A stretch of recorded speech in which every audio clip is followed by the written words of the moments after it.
Hi, I'm Erin. And I'm Shan. And we're What Women Crave, the podcast. And you are watching the Carbon Ops Rawcast.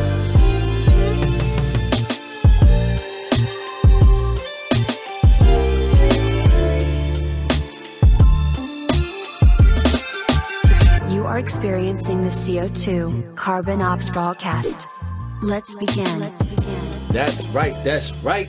And you ain't said it no better, lady. Good morning, good evening, and good afternoon, all of my peoples. You are rocking with the best, with the team, with the crew, with the homies. This is, of course, the CO2 Carbon Ops Rawcast. I am your boy, Max Diggy Jones. And of course, you do the merciless Reese L. Black. Good evening, Mr. Black. Yeah, man, we back in business. We are swinging and doing our thing. And, man, you know what? Recently, I've been watching a lot of TV in the middle of me working crazy on this show. And you know what? I've been watching Wandavision, man. Have you started that show? I only watched like the first 2 episodes because I was binging off The Mandalorian. Oh, man. Oh, yeah. We could talk about The Mandalorian, too. Yeah. WandaVision, first of all, I know there's people out there who like kind of like are off on the first couple episodes because, you know, it's a throwback to like old TV sitcoms and some people don't really have the patience. But before your time. Yeah, exactly. But what us growing up that I used to watch, you know, I Love Lucy and like, you know, the Jeffersons and all Bewitched, through. Yeah, pretty much like Nick at Night. Yeah. You know what I'm saying? Like all still those, watch that. Yeah, all those old TV shows. So this like really related to me. And then it gets crazy from there. So if you guys are real Marvel fans, you know, like things are never what it really seems. So, you know, first couple episodes might be a little whatever, but by episode 3 and 4, you can forget it. It goes crazy. But you talked about Mandalorian and how great of a show that is. What's been your experience on that? Okay, spoiler review. Yeah, well, yeah. not even a review, just spoiler alert. If y'all haven't watched the shit, that's y'all bad. All right, so anyways, okay. I'm gonna just give y'all a game right now. Okay, the first season, because it was either my brother or I think it was you that probably I can't remember who got me up on my Mandalorian. So I watched through the first season. The first season I really wasn't complaining about because I'm a avid believer of character development. Sure. So I'm not even mad about the first season of Mandalorian. Yeah. And it was good leading into a homeboy with the dark saber and all that. Any show that gets me on the phone where I gotta Google stuff like, really, this kid, whoa, man, okay. The dark saber. Yeah, I love stuff like that, you know. So, but we can forget about, you know, the first season because, you know, Baby Yoda to me was it was bait. Wow. It was bait. I mean, he didn't do nothing. That's like people's favorite character. I know, whatever. Yeah. But season 2 was drama. That was crazy. All this man wanted to do is get this damn little Baby Yoda dude to a damn Jedi or whatever. Yeah. And people need a damn favor. Every time. I'm like, okay, I already know that he ain't gonna get killed, but it's amazing on how much calamity this dude. The one with the ice spiders. Oh, That shit got crazy. Yes. That shit got me, and the one with the big old sandworm and all of that. All of it. See, okay, this is what I gotta say I liked about the show. Because they put emphasis on his strategy of killing. And that's dope. Because this dude seemed to just get out of everything without damn near a scratch here and there. Because I'm like, all right, how they gonna pull this one off? I mean, because that's really what that show was like. You kind of forget about Yoda. To me was kind of like baggage. Nah. He was. It was like, you gotta stop falling in love with this baby. You know what? And I heard that's not even Yoda. Well, no, it's not Yoda. His name is actually Grogu on the show. But he's part of Yoda's species. And you're right. Like, I think Yoda was a way for us to understand. Because look, the guy is wearing a mask through all of the seasons, basically. He barely takes it off. Which is dope. Right. It's dope. But then it leads to a lack of character development sometimes because like you can't really get their expression, so you don't really know how to relate to them. So I think Grogu was a way of us relating to him as a person also. It's like a balance, you know? See, my thing is, I think I like that part where they did keep his helmet on. Yeah, that's dope. Because the thing is, he has to basically get you by action. Yeah. I mean, the bond with him and Baby Yoda, I can't say that name. You just said. But the bond that they had with him, it was cool, and and I dig it.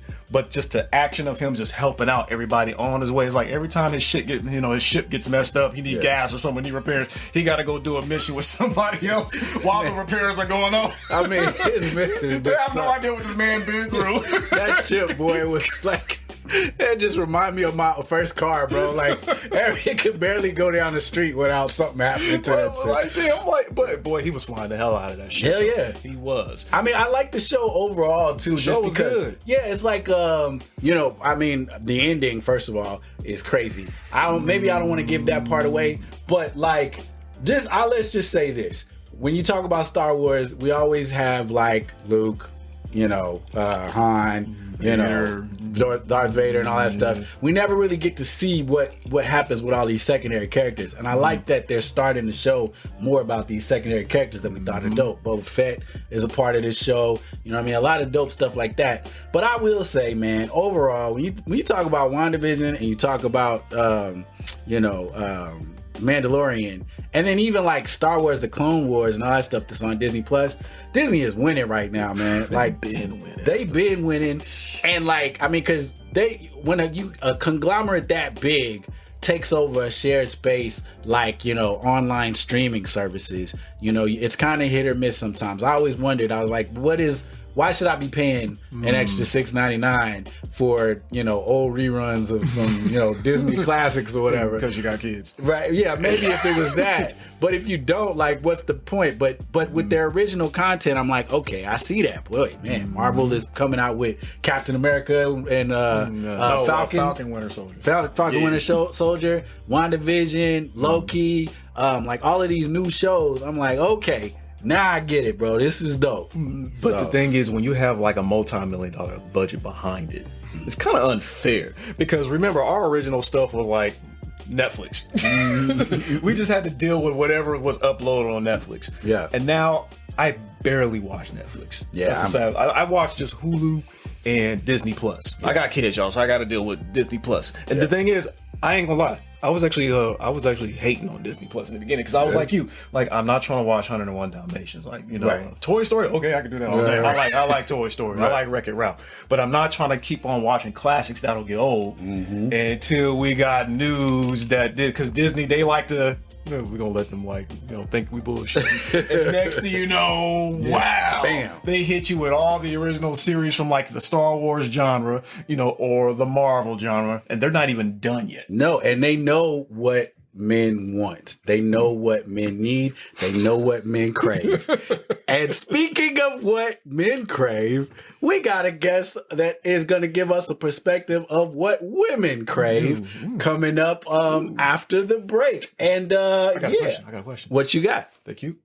Come on, man. What do I say? Where are we at? Let me look around real quick. Let me just see. Oh, does that say CO2? Okay. Oh, is this the Rawcast? Of course, bro. We gonna have them, and they gonna be adorable. So, yes, we got some hotties coming up, and they're really intelligent, really cool people. What women crave. So stay tuned after the break. We will be right back. This is the CO2 Carbon Ops Rawcast. See you in a second.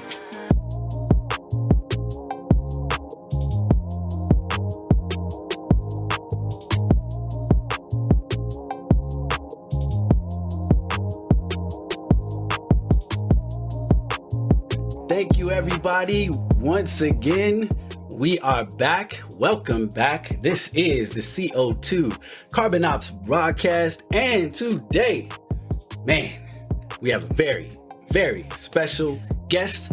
These ladies are they're doing some big things in the podcast world, and I'm not even going to be the one to introduce them. I will give that honor and privilege to my man Mr. Black, but we will start with the pre-section. So this is our special edition of The Fixins. Greetings and welcome to the CO2's featured edition of The Fixings. With special guests, the ladies of the What Women Crave podcast, Shen and Erin. As creators and hosts, this self-made team promotes confidence and living an overall healthy life. Let's begin. Okay. Ladies and gentlemen, welcome back.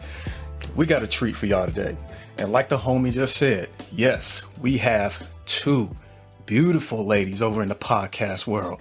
These ladies are damn near hailing out of Georgia. ATL at that point. Yeah, the same ATL that's going to be having a freaking NBA All-Star game. Why? We don't know. Will those two be there? We have no idea. If they are going to be there, will they have on some damn masks? We don't know. But hopefully, hopefully they stay safe. Of course. They have given us one of the greatest gifts ever given to man by women. They wrote an open letter on a podcast to black men, how much they are appreciated. Because we really don't get shit like that. And also, they also have a great podcast when it talks about attentive partners, also about sex, also about business, also about empowerment, also about positivity, things that are actually needed in our freaking sector of the world today, especially here in the black community. Ladies and gentlemen, please raise your glasses. We welcome the ladies of What Women Crave podcast, Shan and Erin. Hey. Welcome to the Fixings. Thank y'all. Welcome.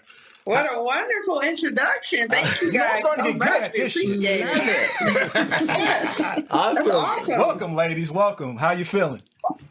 Thank We're you. feeling well after that introduction. Yeah, we appreciate you guys inviting us and thinking of us. So we are thankful and grateful to be here and represent What Women Crave. So we're happy to be here today. That is wonderful, wonderful. Let's just talk really quick a little bit about your podcast. What got you started into the podcast game? What made you want to get going into it?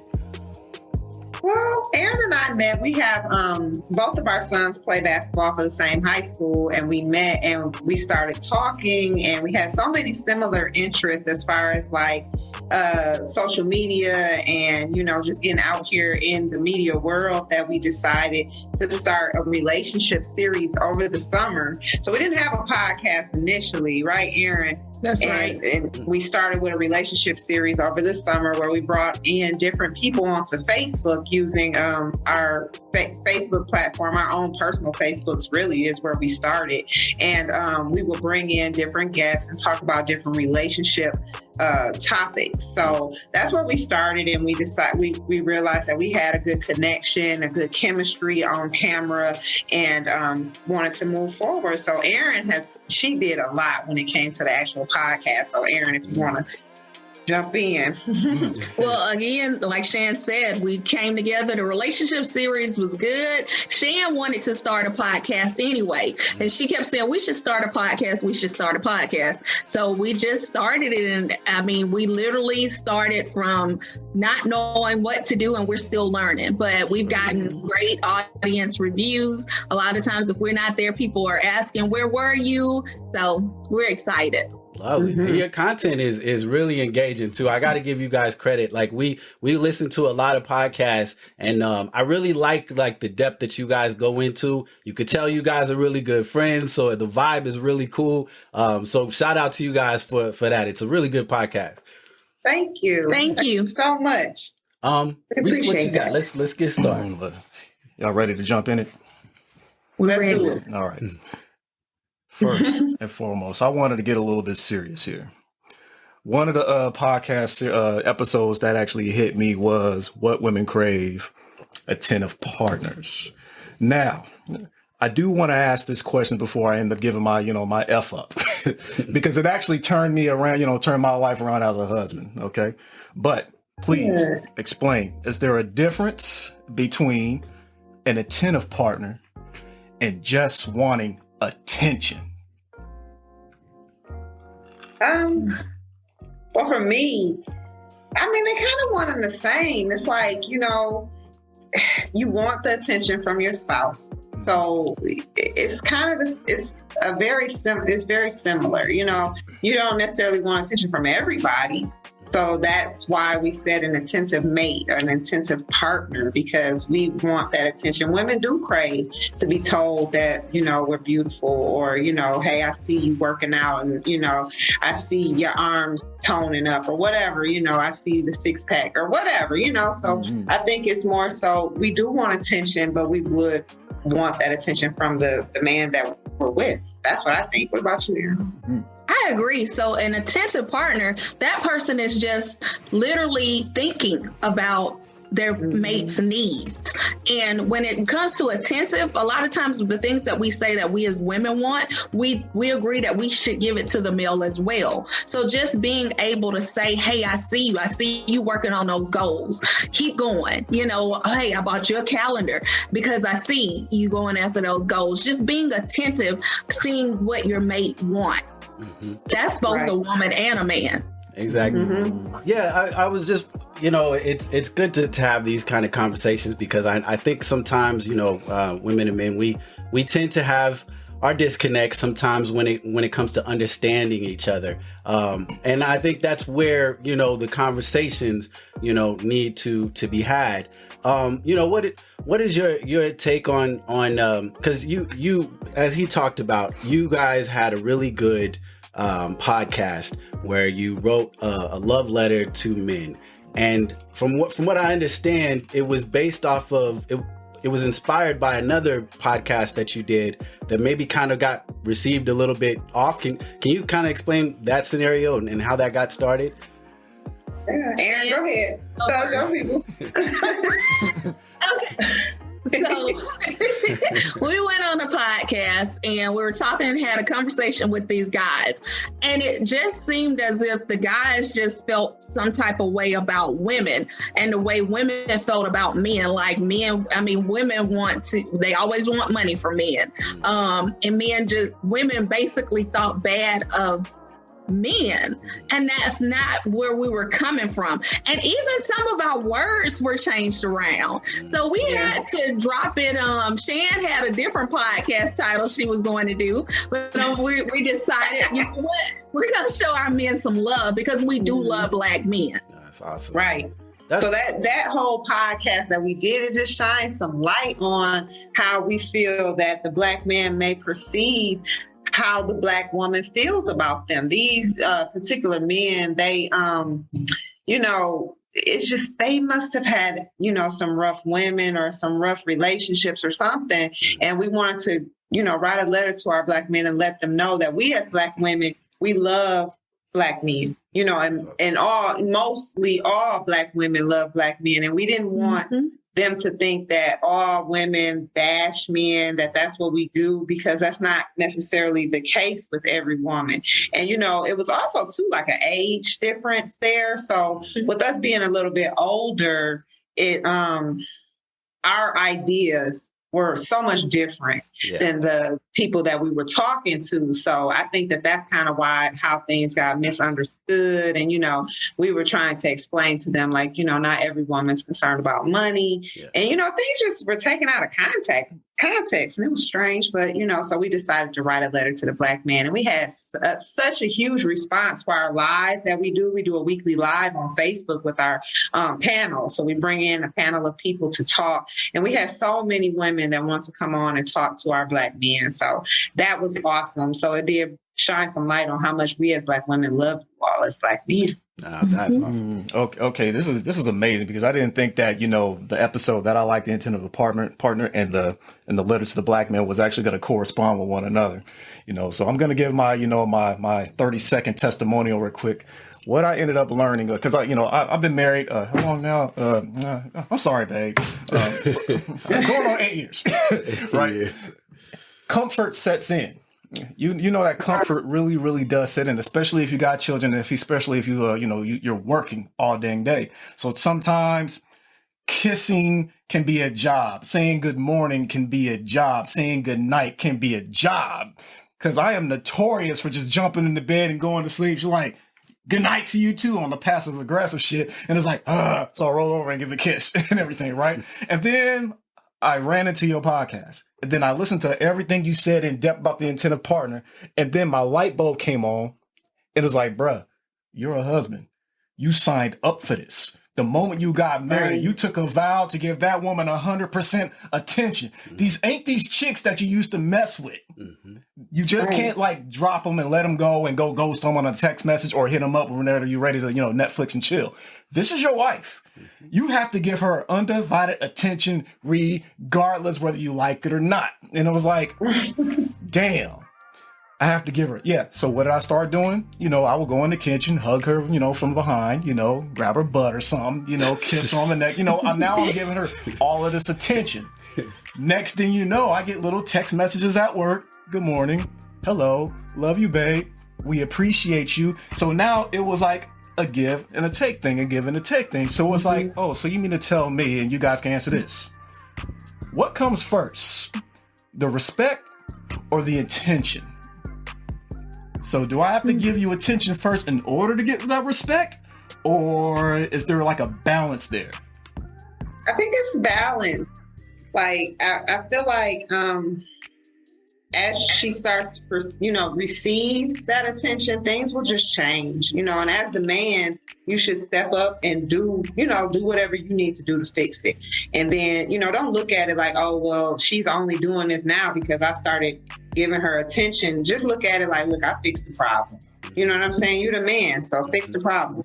And if that means you have to step up first and kiss her on her neck first, and then you start receiving those text messages, then so be it. So. And I think you received that respect just because she saw, hey, he's being really attentive. So let me make sure that I'm letting him know how well I feel and that I appreciate it. So absolutely. Kudos to you. And kudos to your wife as well, because you all are both, that's how a relationship should be. Right. It should be, I'm going to give you some, you take a little. I'm going to give you some, we're both giving and taking, I take that attention. I'm sure you felt good to see those text messages. Yes, I did. That's attention too. Yeah, and you know what? Y'all heard it first on the Rawcast. If y'all go in the comment section, y'all start calling me a simp and on that blue pill shit, I swear, wait, hold on. Some of y'all are 500 subscribers. All right, y'all could go ahead and give me the smoke. I don't care. That's right. I love my wife. Fuck y'all. Okay, go. Nah, because I mean, look, this is how it is for me, ladies. This is the reason why I really respect, not only just that one podcast. I was listening to your podcast in general, and you guys have your head straight, and what I like about it is, we get into this battle back and forth with men and women sometimes, where it's like we all gotta prove about, oh, well, women do this and why can't they be this? Yeah. And then, same thing for women. Sometimes it's like, why can't men listen to us about this and whatever? And it's always this back and forth. Mm-hmm. And to be honest with you, it's all just destructive. It's toxic, and here on the Rawcast, even though we keep it real, like we're all about empowerment. We're all about togetherness and about women and men understanding each other, speaking out the things that we agree with and disagree with, so that we can come to a conclusion on how to relate with each other better. And that's what I liked about your letter, is because you don't really hear that very much when women give credit for men and the good things that we do, and the same thing, like that's why I try my best, I try my best to say, how much we respect Black women, how much we love Black women and appreciate them, because I don't want it to ever get to the point where this channel turns into a female bashing channel. We love our women. I'm married. He's married. Mm-hmm. I love my mama. I love my aunties. We love y'all. Yeah.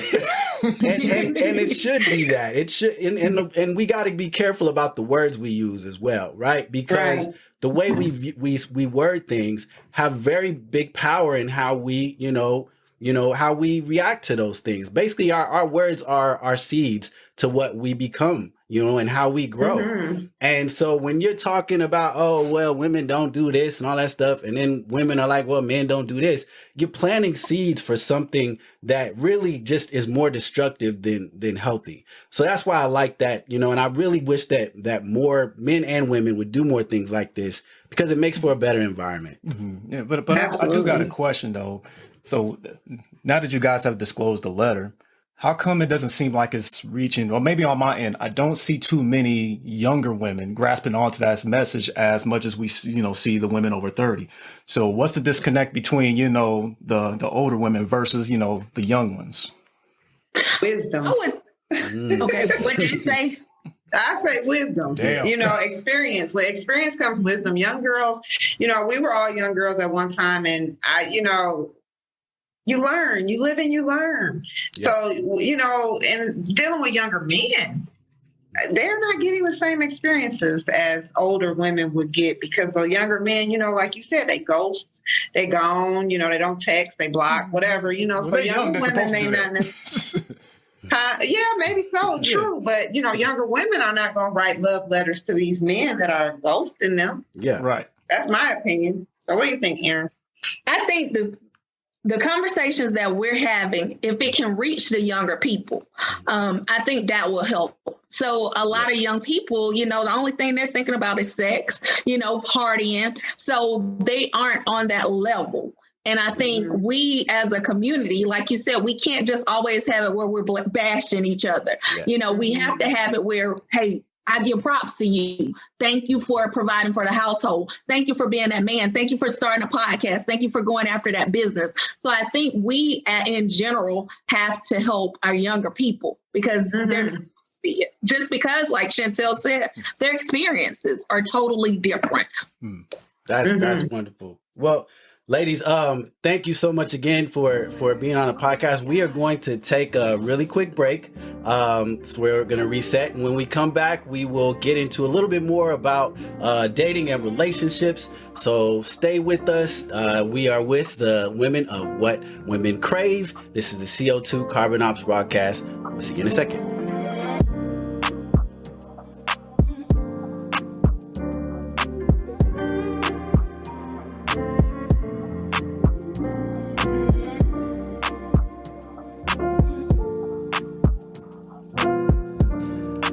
All right, we are back. Thank you again. Once again, this is the CO2, the Carbon Ops broadcast, and we are with our very special guests, Shan and Erin, the ladies of What Women Crave podcast. Ladies, so we're gonna switch it up a little bit and kind of talk about relationships. Let's just paint a picture. So let's say I, as a man, I am coming into the house after a long day, but I'm coming in at about 2 a.m, and I have no excuse as to why I'm so late. And you're angry. You haven't heard from me. I haven't texted you. I haven't called you, anything like that. And you are ready to really lay at me. What is your method of communication at that point? Because what I wanted to talk about is the silent treatment. When we're upset at each other and we really know what we want to say, but maybe we aren't in the mood to say it. Is that something that really is helpful to a relationship, or is that something that may be a little bit immature? I'll let you guys give your opinion. I'll start. It can be immature, but I must admit that was my method in my early 20s. Literally to ignore. And literally, I'm a Sagittarius, and when you make me mad, I'm not talking to you. And so that was a bad form of communication. So you come in at 2 o'clock, I'm not talking to you for 3-4 days, literally, because I'm upset and I don't want to say anything that's wrong. So my thing is just not to say anything at all, but you will probably get a text message, which is going to be a love letter, but not in a nice way. That's me. Interesting. What about you, Shan? For me, at one point in my life, I'll say I was an over communicator. So you come in at 2 a.m., I'm at the door waiting on you, baby, and we're going to get talking right then at that moment. We ain't going to sleep. We'll be asleep about 6, 7 a.m. You better not been drinking, because then you really got a rough evening ahead of you, a rough night, because, I want to talk. But as I've gotten older, I can say honestly that I pick and choose battles wisely. So sometimes the silent treatment can be effective. I'd say, to give yourself time, slow down your response, don't always react so quickly. Now, if that were to happen, I would probably be more observant and see you come in at 2 a.m. and see what you offer me as an explanation to why you came in at 2 a.m. And then I would probably, I wouldn't have a whole lot to say, go to sleep maybe, and I wouldn't necessarily be like, oh, I'm not talking to you, talking through the kids type situation, but it would be a very dry time for you. And because I wouldn't want to respond, angry, and I would do more of a silent treatment type deal until I was in a better mental space where I could come to you correct and get, because communication is only effective if you're not overly emotional. You know what I mean? Like if you're overly emotional, you're just waiting on that person to stop talking so you could say whatever, your next comment is. So you just, wait for a while, let those emotions calm down, and then you initiate a conversation. Interesting. That's ideal anyway. See, this is the problem we have here. We got the single one and the married one. We got the single answer and we got the marriage answer. This is hilarious. This is okay. So I gotta go back to Shan real fast. Shan, before I ask, because I want to make sure that this question is actually valid. Wait, how long have you been married? Well, this year it'll be 6 years. 6 years. God damn, really? She got married yesterday and shit. All right, so prior to getting married, just like being in the early 20s, just like Erin stated, would you still have that same sentiment? No, in my early 20s, I'm telling you, I would have been at the door. We would have been fighting. Like, I would have been picking something up and ready to hit you in the head with it. Where you been? I probably would have been at your location. Oh, man. At home at 2 a.m. You would have saw me in the parking lot trying to figure out why your car won't start. Okay? Wow. So, I was wild in my day. You know what? Bro. You remind me of something. Yeah, can I say this? No, she reminds me of Denise. Oh, Why you do? Yeah. Oh, okay, that's my mother-in-law. Yeah. yeah. Like, oh yeah, she do. Y'all got kind of similar vibes. That's a compliment. Yeah. Now, okay, I'll take it. No, I'm glad we're right here. Because, during the break, we were actually talking about, because they have sons and, what do they normally tell their sons about, about the modern day woman. Yep. Now, the thing is, you guys just saw two different reactions that you guys are actually probably going to experience if you guys end up walking in late and you ain't got no story and you try to come inside on, whatever. Would you guys basically tell your sons the same deal if they were in the same situation? What would they have to prepare for? My son, he's older. He'll be 18 this summer. He has a girlfriend. And he's full of crap. So he, honestly, I tell him the truth. He does not like it. He's like, you're my mom, but I'm a woman first. And I don't want him out here hurting women. You know what I'm saying? So I tell him like, don't bring them girls over here because they're not coming in. And it's not that, I have such loyalty to his girlfriend per se, but if you say this is your girlfriend, then don't bring that mess here to this house. If you're going to do it elsewhere, because I don't condone. And I remember being a young girl and not understanding why the boys' moms didn't care. You know what I mean? Like, I may be there and they know I'm the girl that go to the prom. I'm the girlfriend. And they still allow these other girls to come over. And I'm not that girl, that woman. You know what I'm saying? I'm just not. So if my son was like, Ma, I messed up. I would come in at 2 a.m. I'm going to keep it real with him. Like, first of all, you should have had a story planned out before you left and you knew you was going to be gone at 2 a.m. So figure out what it is you're going to tell. Have enough respect to at least give me a lie. You know what I'm saying? Yeah. Don't just come in and say, I don't have nothing to say. Excuse me? You better have came up with something on that ride home. Something. Your car broke down. You've been on the side of the road since 10. Have some time. You know what I'm saying? Put something together. But if you come home, that's just utterly disrespectful. But come home with no excuse. You said the key, Shan. The part that you talked about how, like, you would give, like, as you've gotten older, you would give the opportunity for them to explain. I think is very key because, again, like, there are very few excuses for somebody to be coming in late at 2 a.m. Let's just be real. There's either without petty lie or just the honesty. Right. But the fact that you're able to at least, give them the opportunity to, voice, what could have happened and then gauge it from there. I think that's probably where I would probably lean towards, just because you never know. There are examples where, like, I remember one time when I was dating where my phone broke And usually that's like an excuse that like people say, oh yeah, my phone broke. It's like your phone didn't battery break. died. But it literally did. I was on the train heading from work and it dropped and fell on the train and cracked. And so I really did not have a way for me to talk to my girl at the time. So like, you know, stuff can happen or whatever. But I like that. Yeah, so let's kind of delve into a little bit of the flip side.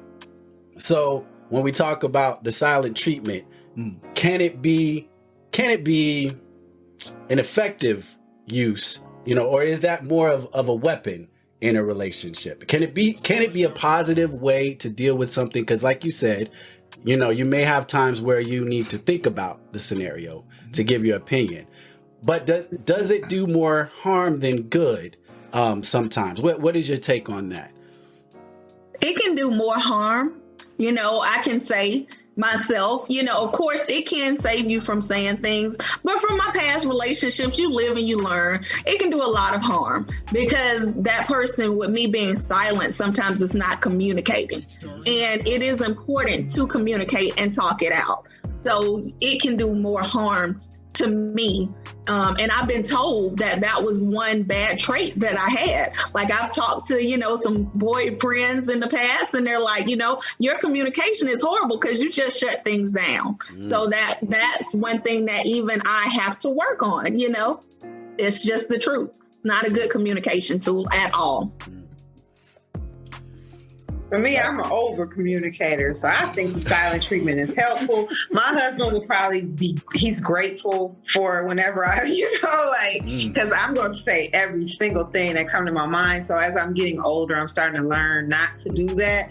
So I like, you know, sometimes I find power in the silent treatment and, you know, okay, yeah, let your actions just speak for themselves. There's nothing I need to say.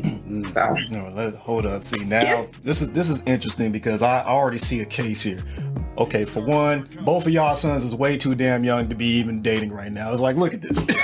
Wait, you said 18, right? No, 18 is young. Look, if wait, did you say your son wasn't shit earlier? Is that what you said? I'm talking about as far as dating. As far as a boyfriend, he's wonderful. He's a blessed, wonderful son, but as far as boyfriend, he can be much better. He can do much better. Yeah. Now, if I recall, you know, there's a man in the home. So where's the wisdom of the game at? He's not getting. He gets the game, but see, the game has changed, and he, you know, what he once told him now as being an older man, he doesn't necessarily agree with. But my son has held so tight to what he was told at 13, 14 years old about, you know, you don't fall in love and, you know, things like that. My husband, that's the advice he gave. Don't fall in love. Don't, like Erin said, as Black people, you know, for some reason we have issues with trust and, you know, we don't teach our kids fall in love, get married, have children. You know, we teach them go to college, get a job, you know, take care of yourself. And all that other stuff comes later. You know what I mean? So he learned different. He learned not to fall in love. And though, you know, his girlfriend definitely is in love, you know what I'm saying? He's still holding close to that advice he received from my younger husband that is now older and disagrees with that now, but it's a little late, so he'll learn. You know, plus he's young, so you know. Yeah, and that's what I was getting at. He was young and they're both young. And this is where we go into glitch mode. Okay, there's many layers to this now. So his girlfriend, does she have a father in the home? And mom is there too. So they're married. So it's really deep, and I don't know. I don't want to really go into it because she is one of our followers, you know. But I don't know. But you know, it's deep. It's different. It's something. I don't know. I get it. See, this is why I was keeping. No comment. No. There go our very first no comment. You saw it here on the Rawcast. We finally got somebody to say no comment. It ain't had shit to do with sex. Right. But this is the reason why this is interesting is because, you know, I started early. I started at maybe 22, 23, you know, settling down. You know, my first girlfriend, you know, I had 2 kids. And that's actually kind of young for somebody 22 years old as a man, you know, kicking it with a girl who already got two baby daddies, So anybody else, like the day ones were just like, what the hell are you doing with her? It's like, you're supposed to be rolling with us to like Vegas. You're supposed to be rolling with us to the club. And what's it to settle down shit? Well, I'm Christian and everything, and God don't like fornication. So this is who I want to be with him. And that's what ended up happening, And then so as time went along, she started to like really, really irritate me. And I kind of got a little bit big headed on some like, wait a minute, I don't need you. You need me. It's over.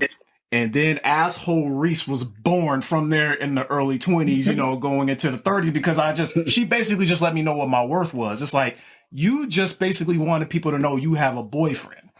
But me, apparently, I'm still like the young, good looking cat who getting jocked, but I just didn't have like the confidence to go after what I actually wanted. So I went after the individual I thought was going to humble themselves, this 21, 22-year-old girl who got two baby daddies, but it didn't work that way. So now as I gotten older and got stretched out, I thought about marriage and commitment differently.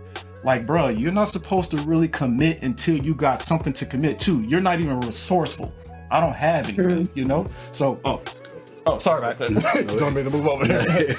So when it comes to being as a man, when it comes to being in a committed relationship, you really got to give this woman a reason to commit to you for. So going back to those little panels about all the men think women are all about money. Well, bruh, that's the point. I have a daughter. You think I want my daughter to struggle with some man? She better find somebody like me, or she better find something better than me. I don't care. I don't care if she tries to go and get the bag. But the thing is, it's time to think about the future. And if you're not thinking about the future with a woman, that's no point.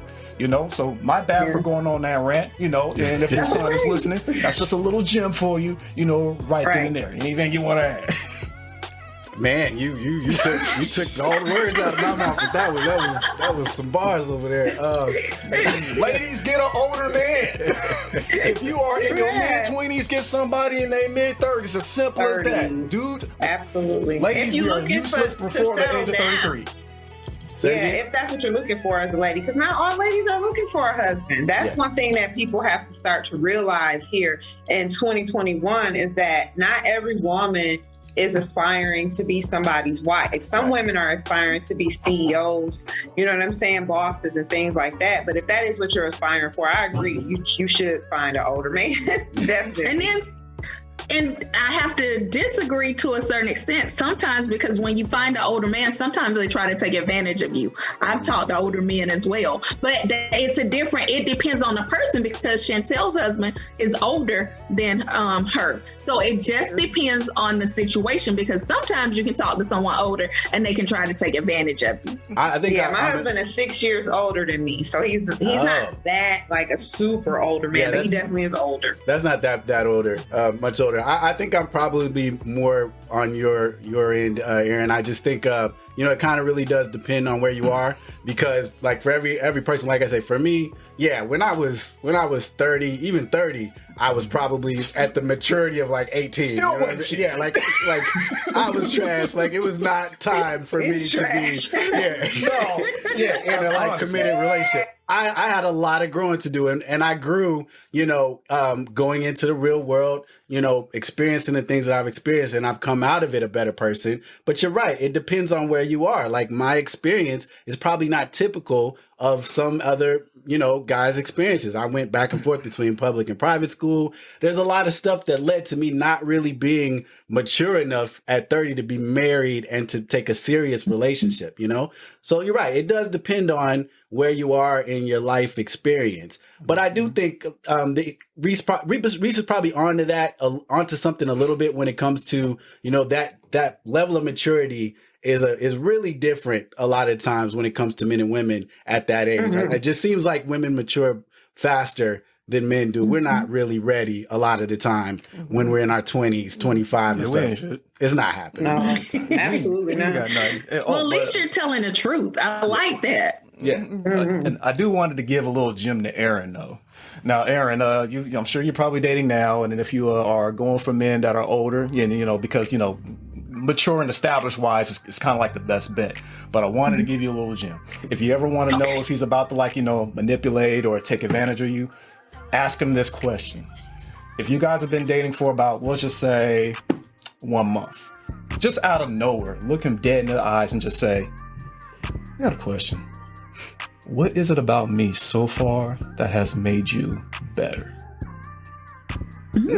If he That's a good question. if he has not came up with anything in like the first, we'll just say 2 minutes, because that is a hard question to answer right there off the bat. If the first sign, if he's thinking about it, he likes you, Erin. Just for the simple fact is like, yeah, what is it about this woman that I do dress better. I did stop smoking. He's going to think about if there was some possibility about it. Manipulators don't give a damn about you. They don't. People who waste your time, people who take advantage of you, they do not care about what is on your mind, like about how you make them feel, because it's like, well, it's about me. If it's anything, I'm the prize, you just the catch, but really we have to accommodate one another. So that's a little gem. So if he's just like, well, we really kicked it really that long, that's a good answer too, because it's pretty much too premature to go there.